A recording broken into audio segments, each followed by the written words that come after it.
회사 생활이 오래될수록 제 의지대로 할 수 있는 일은 점점 더 없어지더라고요. 물론 회사에서 배웠던 것도 정말 많았는데 왠지 모를 공허함이 느껴졌어요. 그런데 이 공허함의 정체를 제가 이번에 찾아냈습니다.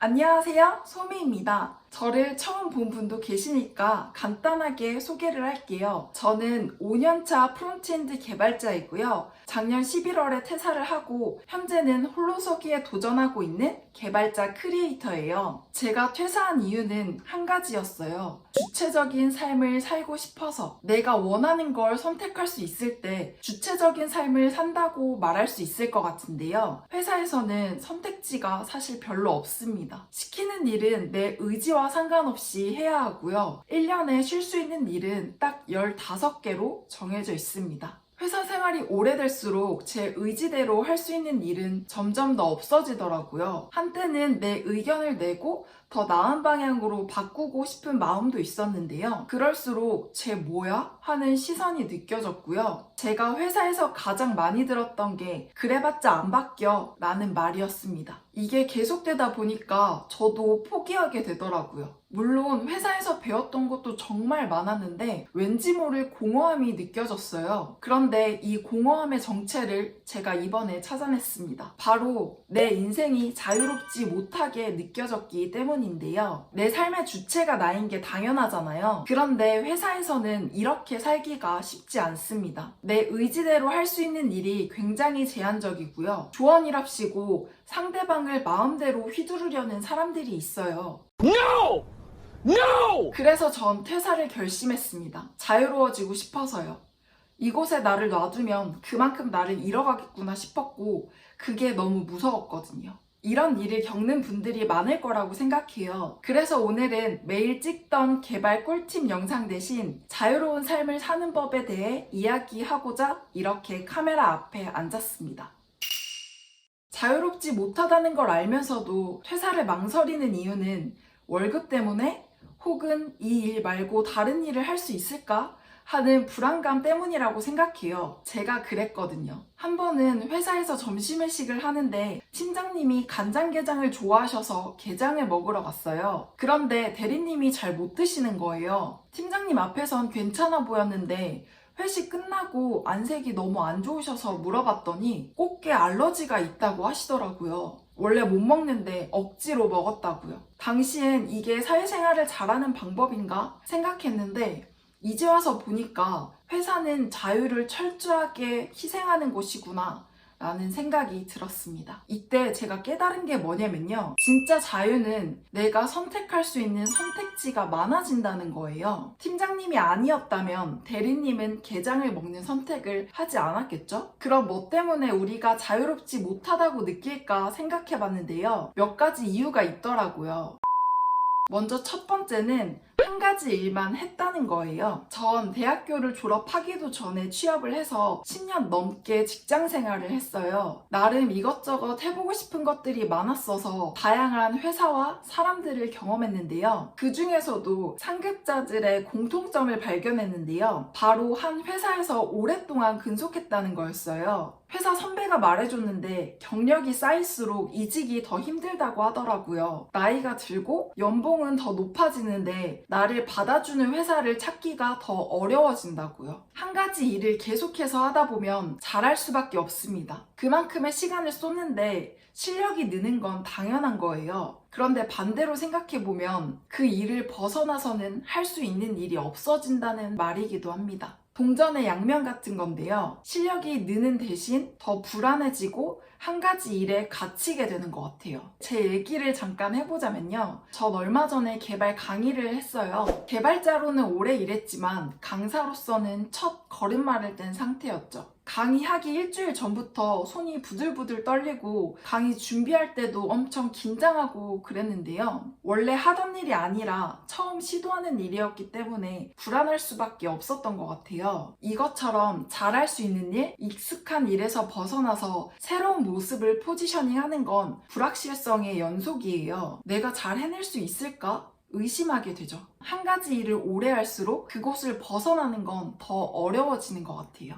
그리고 두 번째 이유는 열정을 넘어선 집착입니다. 자유의 사전적 정의를 찾아봤는데요. 외부적인 구속이나 무엇에 얽매이지 아니하고 자기 마음대로 할 수 있는 상태. 그럼 난 언제 얽매이나 생각해봤더니 뭔가에 집착할 때더라고요.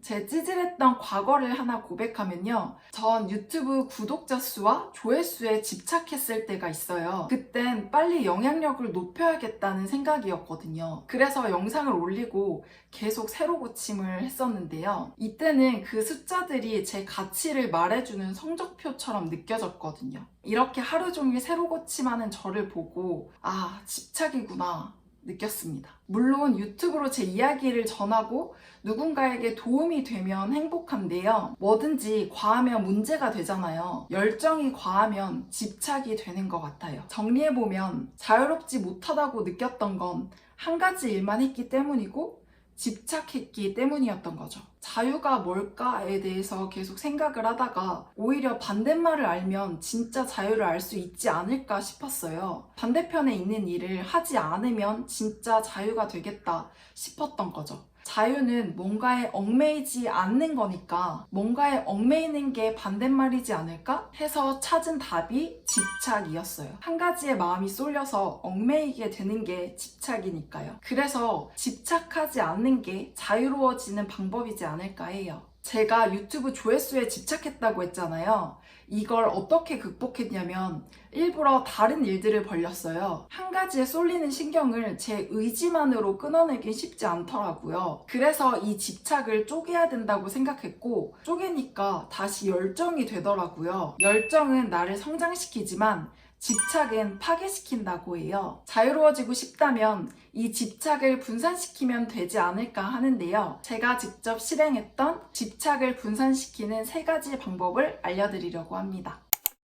먼저 첫 번째는 새로운 환경에 나를 두는 거예요. 경험이 적을수록 지금 내가 있는 세상이 전부처럼 느껴지는 것 같아요. 이를테면 학생 때는 대학교를 가야 된다는 게 굉장히 크고 학교 친구들이 전부처럼 느껴지잖아요. 저 중학교 때 시험 점수 때문에 극단적인 선택을 한 같은 반 친구가 있었어요. 이 점수로는 원하는 고등학교에 못 갈 거라는 이유였는데요. 그때 당시에 굉장히 충격적이었는데 더 안타까웠던 건 성인이 된 후였어요. 사회에 나가보니까 그 점수가 다가 아니었고 학교는 작은 부분에 불과하더라고요. 경험이 적은 학생 때는 이게 세상 전부처럼 느껴지니까 더 크게 다가오는 것 같아요. 이것처럼 다른 세상이 있다는 걸 아는 게 중요하더라고요. 우물한 개구리는 그 우물이 전부예요. 우리는 이 개구리가 되면 안 돼요. 여기 말고도 내가 존재할 수 있는 곳이 있다는 걸 알아야 하고 그게 사실이더라고요. 이게 나의 다른 가능성을 찾는 방법이지 않을까 해요. 전 퇴사하기 전에 여러 개의 우물을 팠어요. 전쟁 중인 우크라이나를 돕는 웹서비스를 개발해서 운영했고요. 예비 창업 패키지를 통해서 사업 계획서도 만들어보고 유튜브도 시작했어요.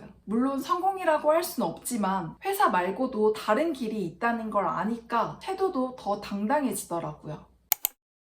집착을 분산시키는 두 번째 방법은 다른 페르소나를 갖는 거예요. 나의 가능성을 확인했으면 실제로 해낼 수 있는지 시도해봐야 되는데요. 페르소나, 그러니까 정체성을 만들면 좋은 게요. 현재에 집중할 수 있게 해준다는 거예요. 실제 내 환경은 바뀌지 않는데 다른 가능성들을 시도해봐야 되잖아요. 이러면 어느 한 곳에도 집중하지 못하고 혼란스러워지더라고요. 일할 때 노는 생각하고 놀 때 일 생각하는 상태가 되는 거죠. 그래서 약간의 환경을 조작해주는 게 바로 페르소나예요. 페르소나를 새롭게 만들고 그 안에서 마음껏 도전할 수 있게끔 하는 거죠. 제가 만들어 놓은 페르소나는 개발자, 크리에이터, 작가, 취미부자, 사업가 이렇게 4가지인데요. 페르소나를 만들 땐 각각의 목표를 설정해줘요. 예를 들어서 개발자, 크리에이터는 500명 이상의 수강생이 있는 강의를 만들겠다. 그리고 작가 같은 경우에는 언제까지 책을 출간하겠다 같은 이루고 싶은 목표를 설정하는 거죠. 이것처럼 나라는 한 사람을 여러 개로 쪼개면 각각에 집중할 수 있게 해주더라고요.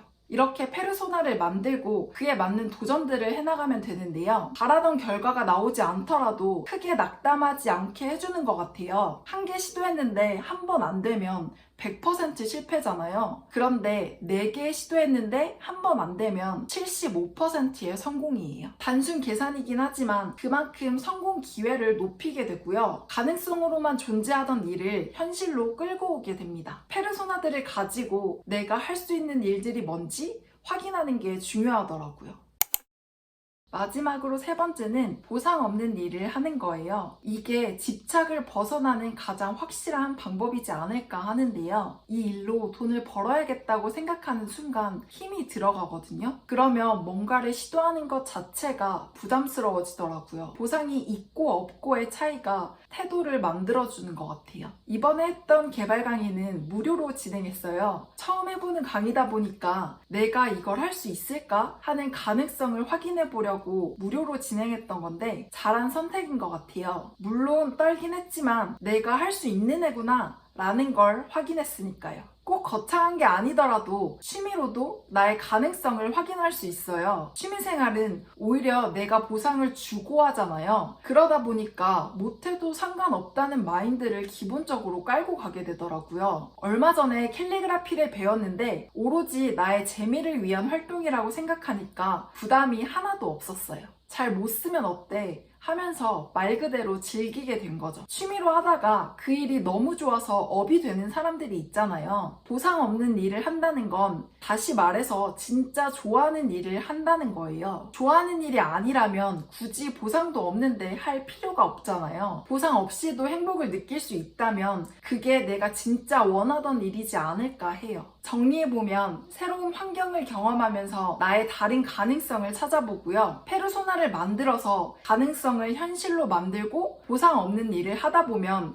집착에서 자유로워질 수 있는 것 같아요. 한 가지에만 너무 집착하면 나를 무너뜨릴 수 있어요. 그 일을 벗어난 나는 불안해질 테니까요. 어떤 일을 하던 어느 상황에 있던 나인 상태로 존재할 수 있어야 자유롭다는 생각이 들어요. 지금 하는 일이 아니더라도 다른 선택지가 많아서 아쉽지 않을 때 나인 상태로 존재할 수 있는 것 같은데요. 회사를 다닌다고 모두가 자유롭지 않은 건 아니에요. 지금 이 일을 하는 건 해야 하기 때문이 아니라 내가 하고 싶어서 라고 답할 수 있다면 자유로운 삶이라고 생각해요. 자유는 결국 내 삶의 주도권을 스스로 쥐고 통제할 수 있을 때 진정으로 자유로운 삶을 살 수 있다는 걸 말해드리고 싶었어요. 학교에서도 그렇고 회사에서도 그렇고 개인에게 선택권이 주어지지 않아요. 이 선택권은 스스로 경험하면서 수집해야 되더라고요. 이 과정이 힘들 수는 있는데 새로운 능력이 생기는 거라서 살아갈 때 큰 힘이 되어주는 것 같아요. 오늘 준비한 내용은 여기까지고요. 무슨 일을 하던 어느 상황에 있던 여러분 모두 주체적인 삶을 살길 바라는 마음에 이번 영상을 준비했는데 공감되셨을지 모르겠어요. 저 스스로도 정리할 필요가 있다고 생각해서 이렇게 영상으로 남깁니다. 끝까지 시청해주셔서 감사하고요. 여러분의 생각도 댓글로 남겨주세요. 그럼 우린 다음 주에 봐요. 안녕!